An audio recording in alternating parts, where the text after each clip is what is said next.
Salam əziz müəllimlər, sertifikasiya imtahanına düşmüş bu maraqlı sualın izahını verəcəm. Qeyd edim ki, müxtəlif izahlar var, çünki bu sual çox maraqlı sualdır və müxtəlif üsullarla həll etmək mümkündür. Məsələnin şərtində bizə deyilir ki, başlanğıc koordinatı 24 metr olan cismin sürət zaman qrafikinə əsasən onun koordinat başlanğıcından keçmə müddətini təyin edin. Sürət zaman qrafiki verilib bizə, mən ona uyğun olaraq koordinat zaman qrafikini çəkmişəm. Eyni zamanda x oxu üzrə cismin hərəkətini də təsvir etməyə çalışmışam. Və qrafikdən gördüyünüz kimi cisim əvvəlcə başlanğıc sürəti məlum deyil. X oxu istiqamətində bərabər yavaşlayan hərəkət edir 5 saniyə müddətində və sonra istiqamətini dəyişib x oxunun əksinə bərabər yeniləşən hərəkət edir. Biz buradan əvvəlcə təcili təyin edə bilərik. Təcil A bərabərdir V çıx V0 bölək T düsturundan.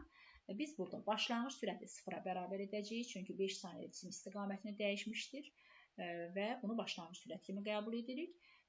Və x oxunun əksinə bərabər yeniləşən olduğuna görə təcilin proyeksiyası mənfidir. Yəni mənfi 6 bölək 3 bərabərdir mənfi 2 metr bölək saniyənin kvadratı. Hərəkət bərabər təcilli hərəkət olduğuna görə təcil dəyişmir. Birinci halda artıq biz başlanğıc sürəti tapa bilərik. Cisim x oxu istiqamətlə bərabər yavaşlayan hərəkət etdiyinə görə V bərabərdir V0 çıx A T düsturuna əsasən 5 saniyədə cisim sürəti 0-a bərabər olduğuna görə sonraki sürəti 0-a bərabər edirik və buradan V0 bərabər A T. Təcil 2, zaman isə 5 saniyədir. Bu da olur 10 metr bölək saniyə. Deməli, cismin başlanğıc sürəti 10 metr bölək saniyə. Baxaq görək, başlanğıc koordinatı 24 metr olan cisim x oxu istiqamətindən nə qədər yol gedir? Və biz bu fiqurun sahəsini taparaq cismin getdiyi yolu tapırıq. S bərabərdir V0T bölək 2. Düsturuna əsasən başlanğıc sürət 10, zaman 5 bölək 2 bərabərdir 25 metr. Deməli, cisim x oxu istiqamətində 5 saniyə müddətində 25 metr yol getmişdir və koordinata 49 metrə çatmışdır. Artıq biz cismin koordinat başlanğıcına çatdığı andakı sürəti müxtəlif yollarla təyin edə bilərik. Baxırıq, burada məsələn, koordinat dəyişməsini 49 metr götürsək, onun başlanğıc sürəti orada 0-dır. Yəni 0 qəbul edəcəyik. Əgər koordinat dəyişməsini 24 metr götürsək, onda onun başlanğıc sürətini biz 10 metr bölək saniyə götürəcəyik. Birinci hala baxaq. S bərabərdir V kvadratı çıx V0 kvadratı bölək 2A düsturundan.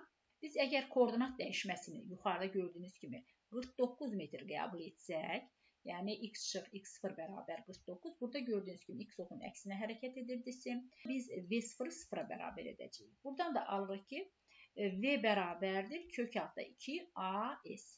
Qiymətlərini yazsaq, 2 vuraq, təcil 2-dir və koordinat dəyişməsi, yəni gedilən ümumi yol 49 metrə bərabərdir. Bu da bərabər 196, onun da çıxacaq 14 metr bölək saniyə. Bu birinci üsuldur. İkinci üsul isə biz koordinat dəyişməsini 24 götürsək, onda başlanğıc sürəti 10 metr bölək saniyə götürmüş olarıq. İkinci halda da həmin düsturdan istifadə edirik, yəni S bərabərdir V kvadratı çıx V0 kvadratı bölək 2A düsturunda. V bərabərdir, burada təcil də mənfidir, koordinat dəyişməsi də 0 çıx 24 mənfi 24-ə bərabər olacaq və ona görə də buradan elə V bərabər kök altda V0 kvadrat üstəgəl 2AS düsturuna əsasən gedəcəyik. Başlanğıc sürət 10 kvadratı 100. Üstəgəl 2 vur 2, koordinat dəyişməsi isə 24-ə bərabərdir və bu da bizə verir kök altda 196, ondan da çıxır 14 metr bölək saniyə. Eyni zamanda biz koordinat zaman qrafikindən də bu cavabı almış olarıq. Gördüyünüz kimi cisim başlanğıc koordinatı 24 metrdir. Və 25 metr yol gedərik x oxu istiqamətdən koordinatı 49 metrə bərabər olmuşdur və ondan sonra istiqamətini dəyişmişdir. Cismin neçə saniyə zaman müddətində həmin bu ümumi yolu getdiyini müəyyən edə bilərik. Yəni 49 metri hansı zaman müddətində getdiyini təyin edə bilərik. S bərabərdir AT kvadrat bölək 2 düsturuna əsasən T-ni tapa bilərik. Yəni buradan T-ni tapsaq, T bərabər kök altda 2S bölək A. 2 vuraq, gedilən ümumi yol 49 bölək təcil 2-dir. Bu da bizə verir 7 saniyə.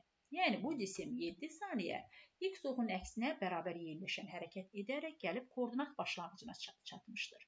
Və buradan da biz elə bir bərabər AT düsturuna əsasən təcil 2, zaman 7 bərabərdir 14 metr bölək saniyəni də almış olarıq.